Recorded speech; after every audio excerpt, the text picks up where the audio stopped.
प्यारे देशवासियों, मैं आप सभी को स्वतंत्रता दिवस की हार्दिक शुभकामनाएं देती हूँ।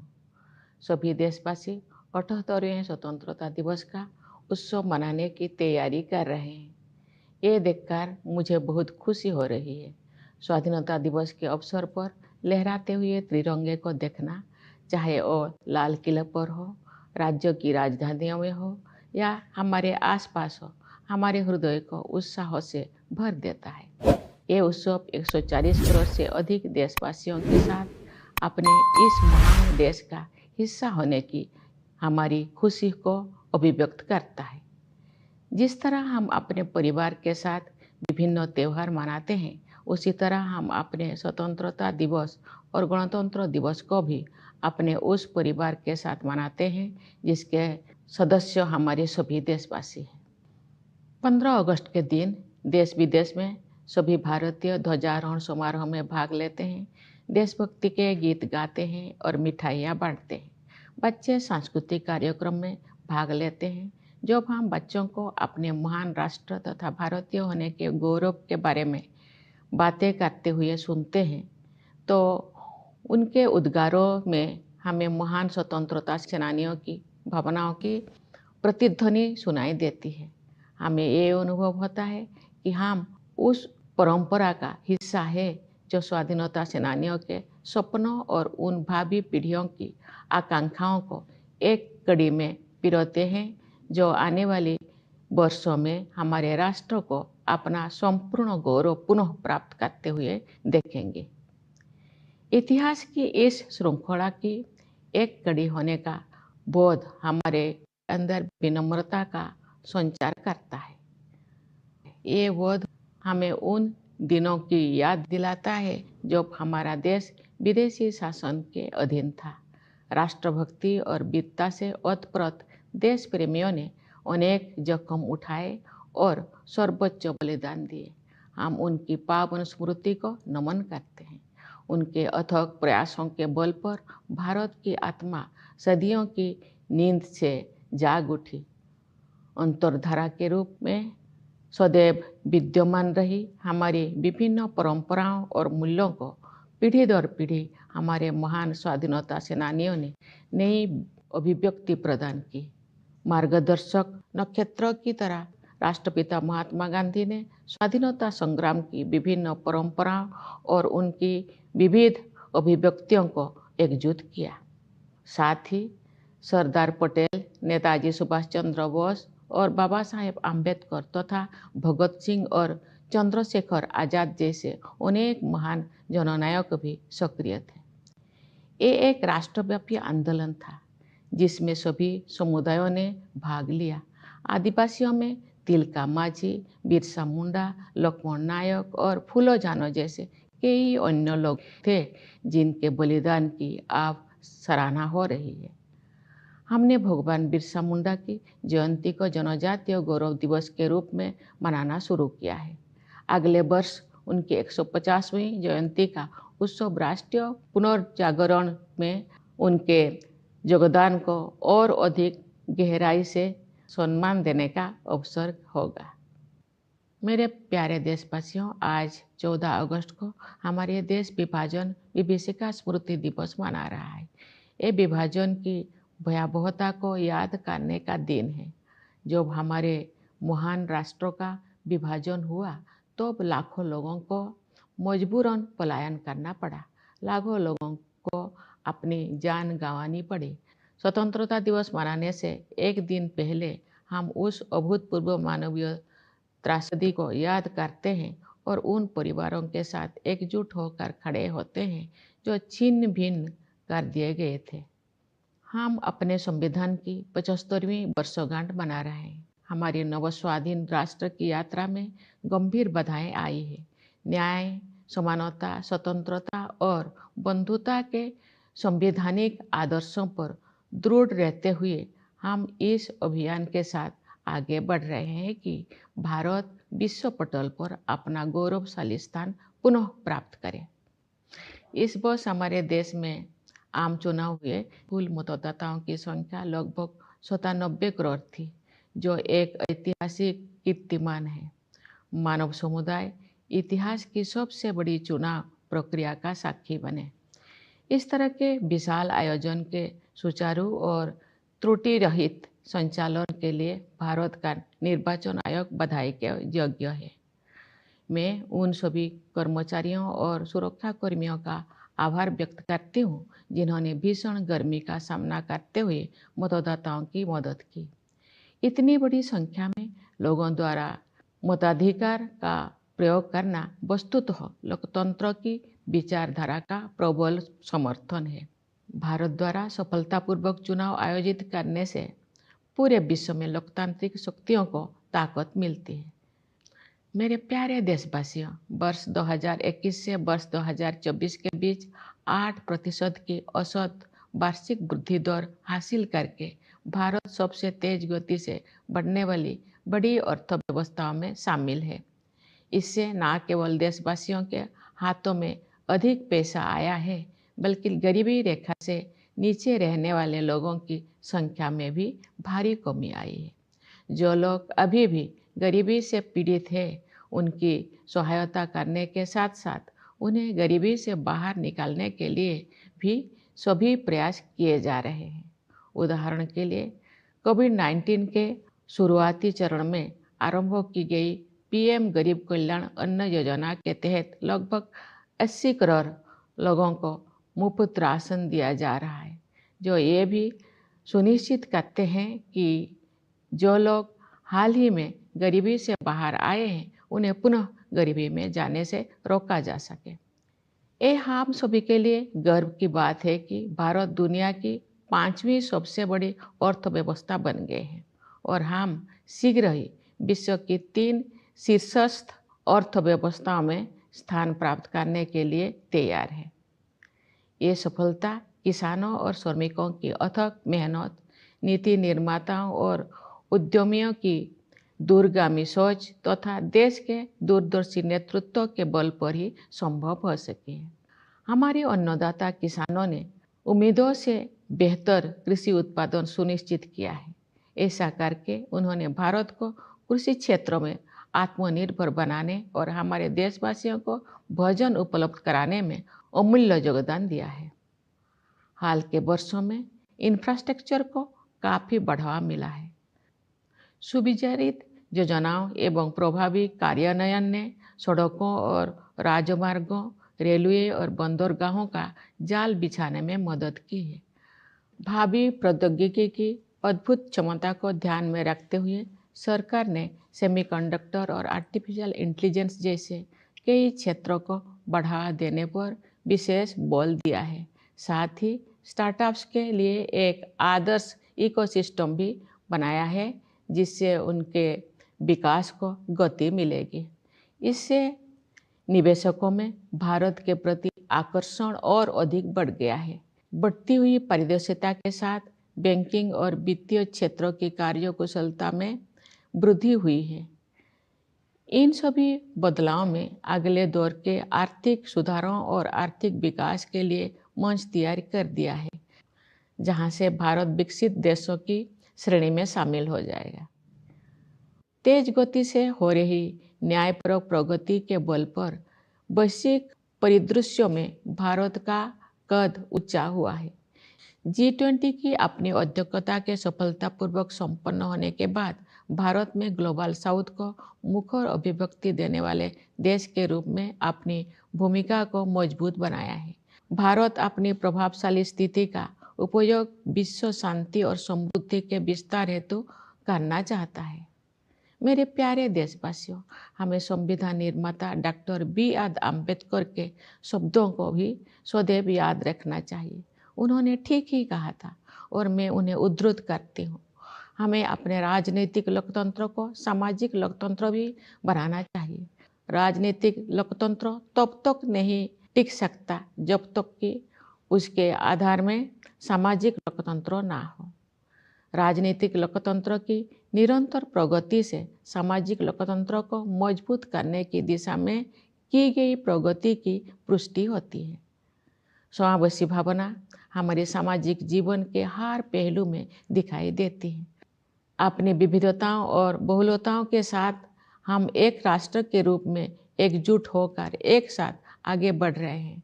समावेश के साधन के रूप में अफर्मेटिव एक्शन को मजबूत किया जाना चाहिए। मैं दृढ़ता के साथ ये मानती हूँ कि भारत जैसे विशाल देश में कथित सामाजिक स्तरों के आधार पर कलहों को बढ़ावा देने वाले प्रवृत्तियों को खारिज करना होगा। सामाजिक न्याय सरकार की सर्वोच्च प्राथमिकता है। सरकार ने अनुसूचित जातियों, अनुसूचित जनजातियों और समाज के अन्य हाशियों के वर्गों के कल्याण के लिए अनेक अभूतपूर्व कदम उठाए हैं। उदाहरण के लिए प्रधानमंत्री सामाजिक उत्थान एवं रोजगार आधारित जनकल्याण यानी पीएम सूरज का उद्देश्य हाशिए पर के लोगों को सीधे वित्तीय सहायता प्रदान करना है। प्रधानमंत्री जनजातीय आदिवासी न्याय महाअभियान यानी पीएम जनमन ने एक जन अभियान का रूप ले लिया है। इसके तहत विशेष रूप से कमजोर जनजातीय समूह यानी पीवीटीजी की सामाजिक आर्थिक स्थितियों में सुधार के लिए निर्णायक कदम उठाया जा रहा है। National action for mechanised sanitation ecosystem यानी नमस्ते योजना के तहत यही सुनिश्चित किया जाएगा कि किसी भी सफाई कर्मचारी को सीवर और सेप्टिक टैंक की सफाई के जख्म भरे काम को हाथों से नहीं करना पड़ेगा। न्याय शब्दों के सबसे व्यापक अर्थ में अनेक सामाजिक आयाम सम्मानित हैं। उनमें से 2 आयामों पर मैं विशेष रूप से जोर देना चाहूँगी। वे आयाम हैं स्त्री पुरुष के बीच न्यायपूर्ण समानता तथा क्लाइमेट जस्टिस। हमारे समाज में महिलाओं को केवल समानता का ही नहीं बल्कि समानता से भी ऊपर का दर्जा दिया जाता है। हालांकि उन्हें परंपरागत पूर्वाग्रह का कष्ट भी झेलना पड़ा है, लेकिन मुझे ये जानकर खुशी होती है कि सरकार ने महिला कल्याण और महिला सशक्तिकरण को समान महत्व दिया है। पिछले दशक में इस उद्देश्य के लिए बजट प्रावधान में 3 गुना से अधिक की वृद्धि हुई है। श्रमबल में उनकी भागीदारी बढ़ी है। इस संदर्भ में जन्म के समय बेटियों के अनुपात में हुई उल्लेखनीय सुधार को सबसे उत्साहजनक विकास कहा जा सकता है। महिलाओं को केंद्र में रखते हुए सरकार द्वारा अनेक विशेष योजनाएं भी लागू की गई है। नारी शक्ति बंधन अधिनियम का उद्देश्य महिलाओं का वास्तविक सशक्तिकरण सुनिश्चित करना है। जलवायु परिवर्तन एक यथार्थ का रूप ले चुका है। विकासशील देशों के लिए अपने आर्थिक प्रतिमानों को बदलना और भी अधिक चुनौतीपूर्ण है। फिर भी हमने उस दिशा में आशा से अधिक प्रगति की है। ग्लोबल वार्मिंग के सबसे गंभीर कुप्रभावों से पृथ्वी को बचाने के लिए मानव समुदाय द्वारा किए जा रहे संघर्षों में अग्रणी भूमिका निभाने पर भारत का गर्व है। मैं आप सभी से अनुरोध करती हूँ कि आप अपने जीवन शैली में छोटे छोटे किंतु प्रभावी बदलाव करें तथा जलवायु परिवर्तन की चुनौती का सामना करने में अपना महत्वपूर्ण योगदान दें। न्याय के संदर्भ में मैं ये भी उल्लेख करना चाहती हूँ कि इस वर्ष जुलाई में भारतीय न्याय संहिता को लागू करने में हमने औपनिवेशिक युग के एक और अवशेष को हटा दिया है। नई संहिता का उद्देश्य केवल दंड देने की बजाय अपराध पीड़ितों के लिए न्याय सुनिश्चित करना है। मैं इस बदलाव को स्वाधीनता सेनानियों के प्रति श्रद्धांजलि के रूप में देखती हूँ। मेरे प्यारे देशवासियों, आज के युवा हमारी स्वतंत्रता की शताब्दी तक के अमृतकाल को यानी आज से लगभग 1/4 सदी के कालखंड को स्वरूप प्रदान करेंगे। उनकी ऊर्जा और उत्साह के बल पर ही हमारा देश नई ऊंचाई तक पहुंचेगा। युवाओं के मनोमस्तिष्कों को विकसित करना तथा परंपरा एवं समकालीन ज्ञान के सर्वश्रेष्ठ आयामों को ग्रहण करने वाले नई मानसिकता का निर्माण करना हमारी प्राथमिकता है। इस संदर्भ में वर्ष 2020 से लागू की गई राष्ट्रीय शिक्षा नीति के परिणाम सामने आ रहे हैं। युवा प्रतिभा का समुचित उपयोग करने के लिए सरकार ने कौशल रोजगार तथा अन्य अवसरों को सुलभ बनाने के लिए पहल की है। रोजगार और कौशल के लिए प्रधानमंत्री की 5 योजनाओं के माध्यम से 5 वर्षों में 4 करोड़ 10 लाख युवाओं को लाभ मिलेगा। सरकार की एक नई पहल से 5 वर्षों में 1 करोड़ युवा अग्रणी कंपनियों में इंटर्नशिप करेंगे। ये सभी कदम विकसित भारत के निर्माण में आधारभूत योगदान देंगे।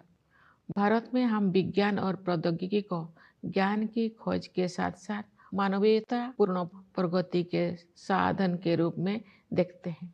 उदाहरण के लिए डिजिटल एप्लीकेशन के क्षेत्र में हमारी उपलब्धियों का उपयोग अन्य देशों में टेम्पलेट के रूप में किया जा रहा है। हाल के वर्षों में भारत ने अंतरिक्ष अनुसंधान के क्षेत्र में अभूतपूर्व प्रगति की है। आप सभी के साथ में भी अगले साल होने वाले गगनयान मिशन के शुभारंभ की उत्सुकता से प्रतीक्षा कर रही हूँ। इस मिशन के तहत भारत के पहले मानव अंतरिक्ष यान में भारतीय अंतरिक्ष टीम को अंतरिक्ष में ले जाया जाएगा। खेल के जगत भी एक ऐसा क्षेत्र है जिसमें हमारे देश ने पिछले दशक में बहुत प्रगति की है। सरकार ने खेल के बुनियादी ढांचे के विकास को समुचित प्राथमिकता दी है और इसके परिणाम सामने आ रहे हैं। हाल ही में संपन्न पेरिस ओलंपिक खेलों में भारतीय दल ने अपना उत्कृष्ट प्रयास किया। मैं खिलाड़ियों की निष्ठा और परिश्रम की सराहना करती हूँ। उन्होंने युवाओं में प्रेरणा का संचार किया है। क्रिकेट में भारत ने T20 विश्व कप जीता, जिससे बड़ी संख्या में क्रिकेट प्रेमी आनंदित हुए। शतरंज में विलक्षण प्रतिभा वाले युवा खिलाड़ियों ने देश को गौरवान्वित किया है। इसे शतरंज में भारतीय युग का आरंभ माना जा रहा है। बैडमिंटन, टेनिस और अन्य खेलों में हमारे युवा खिलाड़ी विश्व मंच पर अपनी पहचान बना रहे हैं। उनकी उपलब्धियों ने अगले पीढ़ी को भी प्रेरित किया है। मेरे प्यारे देशवासियों, पूरा देश स्वतंत्रता दिवस मनाने के लिए तत्पर है। इस उल्लासपूर्ण अवसर पर मैं आप सबको एक बार फिर बधाई देती हूँ। मैं सेनाओं के उन बहादुर जवानों को विशेष बधाई देती हूँ जो अपनी जान का जोखिम उठाते हुए भी हमारे स्वतंत्रता की रक्षा करते हैं। मैं पुलिस और सुरक्षा बलों के कर्मियों को बधाई देती हूँ जो पूरे देश में सतर्कता बनाए रखते हैं। मैं न्यायपालिका और सिविल सेवाओं के सदस्यों के साथ साथ विदेशों में नियुक्त हमारे दूतावासों के कर्मियों को भी अपनी शुभकामनाएं देती हूँ। हमारे प्रवासी समुदाय को भी मेरी शुभकामनाएं। आप सब हमारे परिवार का हिस्सा है। आपने अपनी उपलब्धियों से हमें गौरवान्वित किया है।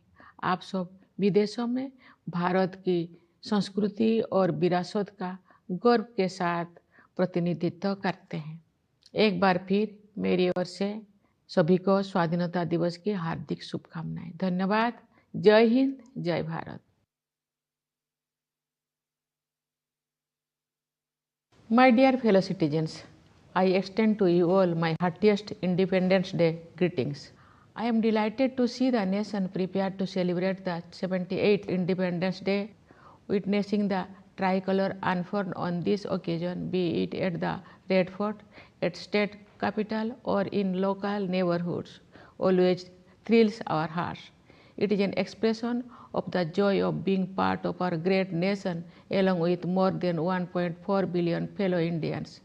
Just as we celebrate various festivals with our families, we celebrate our Independence Day and Republic Day with our family that comprises our fellow citizens. On 15th of August, in all parts of the country and also abroad, Indians participate in the flag hosting ceremonies, sing patriotic songs, and distribute sweets. Young children participate in cultural events. When we hear them talking about our great nation and about the privilege of being a citizen of it, we find in their words echoes of what our great freedom fighters used to say. Then we realize that we are part of a chain that binds the dreams of those who participated in the freedom struggle and the aspirations of those who will witness the nation regaining its full glory in the years to come. Realizing that we are links of this chain of history is humbling. It makes us recall the days when the nation was under a foreign rule. Patriotic and brave souls took immense risks and made supreme sacrifices. We salute their memory. Thanks to their unceasing labor, the soul of India awoke from centuries of torpor. Different traditions and values that had continued to live on beneath the surface found new expressions in several generations of great leaders. Unifying the diversity of traditions and their expressions was Mahatma Gandhi, father of the nation and our lodestar. Alongside, there were great leaders like Sardar Patel, Netaji Subhash Chandra Bose, and Baba Saheb Ambedkar, as well as Bhagat Singh, Chandrasekhar Azad, and many others. It was a nationwide movement in which all communities participated. Among tribals, there were Tilka Maji, Birsa Munda, Lakshman Naik, and Phulo Jano, among many more whose sacrifices are now being appreciated. We have started celebrating the birth anniversary of Bhagwan Birsa Munda as Janajatiya Gaurav Divas. Celebrations of his 150th birth anniversary next year will be an opportunity to further honor his contribution to the national reawakening. My dear fellow citizens, today on 14th August, the nation is observing Vibhajan Vibhishika Smriti Divas, a day to recall partition horrors. As the great nation was divided, millions had to suffer forced migration, lakhs of people lost their lives. A day before we celebrate Independence Day, we recall that unparalleled human tragedy and stand with the families that were torn asunder. We are celebrating the 75th year of the Constitution. The journey of the newly independent nation was not without obstacles. Remaining firm on the constitutional ideals of justice, equality, liberty, and fraternity, we are on the mission to enable India to reclaim its rightful position on the global stage. As general elections were held in our country this year, the number of eligible voters stood at nearly 97 crore. This was a historic record, making it the largest electoral exercise humankind has ever witnessed. The Election Commission of India should be congratulated for the smooth and flawless conduct of such a gigantic event. I thank all officials and security personnel who braved the heat and helped electors when such a large number of people exercised their franchise. It is a resounding vote for the idea of democracy. India's successful conduct of elections strengthens democratic forces around the world. Dear fellow citizens, from 2021 to 2024, India has been among the fastest growing major economies with an average growth rate of 8% annually. This has not only put more money in the hands of people, it has also drastically reduced the number of people living below the poverty line. As for those who continue to suffer from poverty, all efforts are being made not only to provide a helping hand to them, but also to bring them out of it. For example, the PM Garib Kalyan Anna Yojana, launched in the initial phase of COVID-19, continues to provide free ration to about 80 crore people, which also ensures that those who have recently come out of poverty are not forced back into it. It is a matter of pride for all that India has become the 5th largest economy in the world, and we are also poised to become one of the top 3 economies soon. This has been made possible only by tireless hard work of farmers and workers, by the farsightedness of planners and wealth creators, and by the visionary leadership. Farmers, our Annadata, have ensured that agricultural production continues to beat expectations. With this, they have contributed immensely to making India self-reliant in agriculture and feed our people. Infrastructure has received a boost in recent years. Strategic planning and effective institutions have helped expand the network of roads and highways, railways, as well as ports. Considering the great potential of futuristic technology, the government has vigorously promoted a range of sectors such as semiconductors and artificial intelligence, while also creating an ideal ecosystem for startups which will propel their growth. It has made India an even more attractive investment destination. With greater transparency, the banking and financial sector has become much more efficient. All of these factors have set the stage for the next generation of economic reforms and economic growth that will catapult India among the developed nations. This rapid but equitable progress has given India a higher stature in global affairs. After the successful completion of its G20 presidency, India has consolidated its role as the voice of the global South. India intends to use its influential position to expand the scope of world peace and prosperity. My dear fellow citizens, we must remember the words of Dr. B.R. Ambedkar, the architect of our Constitution. He had rightly said, and I quote, "We must make our political democracy a social democracy as well.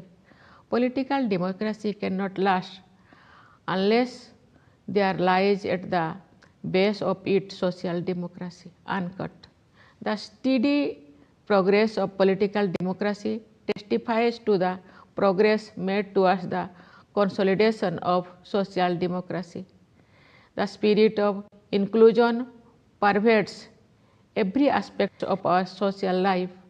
We move together as a cohesive nation with our diversity and plurality. Affirmative action must be strengthened as an instrument of inclusion.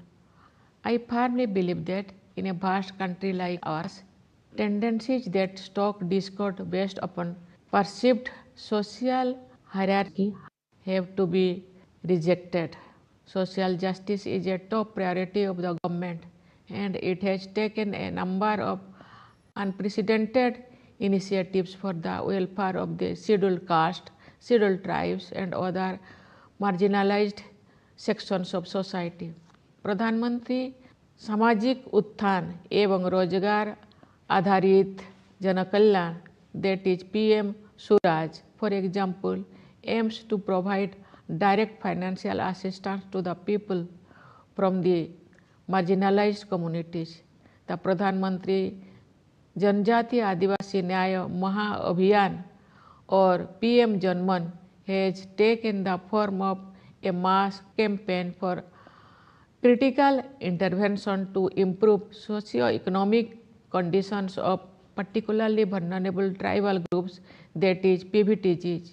The National Action for Mechanized Sanitation Ecosystem, or the Namaste scheme, will ensure that no sanitation workers will have to manually engage in the hazardous task of sewer and septic tank cleaning. The term justice, taken in the broadest possible sense, includes a variety of social factors. I would like to stress two of them in particular, namely gender justice and climate justice. In our society, women are considered not only equal but even more than equal. However, they have also suffered from traditional prejudices, but I am glad to note that the government has given equal importance to women's welfare and women's empowerment. The budget allocation for this purpose has more than tripled in the last decade. Their participation in the labor force has increased. The most heartening development on this front has been the significant improvement in the sex ratio at birth. A variety of special government schemes have also been designed keeping the women at the center. Nari Shakti Bandhan Adhiniyam is aimed at ensuring real empowerment of women. Climate change has become a reality. It is all the more challenging for developing nations to change their economic paradigm.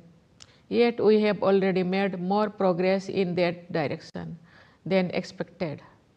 India is proud to be at the forefront of humankind's battle to save the planet from the worst effects of global warming.